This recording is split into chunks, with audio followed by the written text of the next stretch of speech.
Dr. Henry, from September 10th to September 30th, children under 10 saw a 67% increase in confirmed cases, 120 more kids. Youth between 10 to 19 saw a 47% increase, 168 more cases.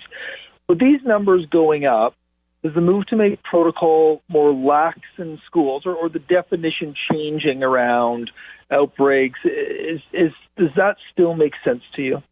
Absolutely.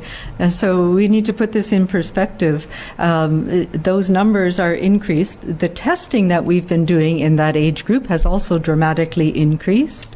And still children in both those age groups are underrepresented compared to the proportion they are in the population. And I'll present some of that again with our updated numbers next week.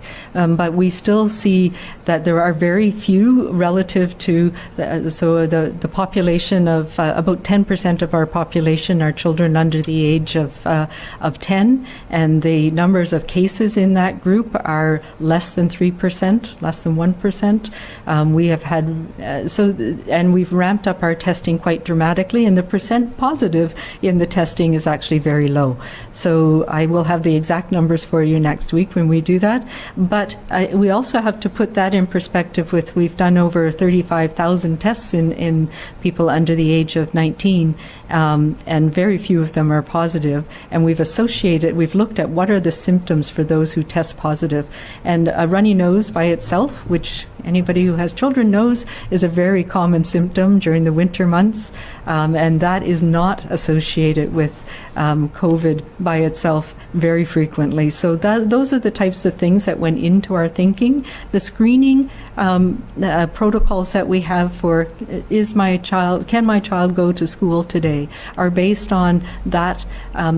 Parents know their children, and they know that sometimes they have a runny nose that can go on for some time. They know that sometimes they'll wake up and feel a little bit off today, and that may mean that they stay home for 24 hours and you see how things go, but then they can go back to school without requiring a test.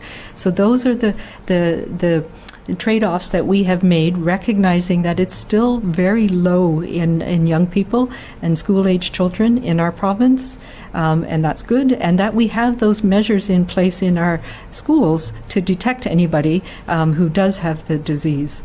So it is a balancing, and it reflects the risk and the risk assessment that a parent has to do with their child every day, and the fact that they know as well when their child is sick. Do you have a follow-up, Richard?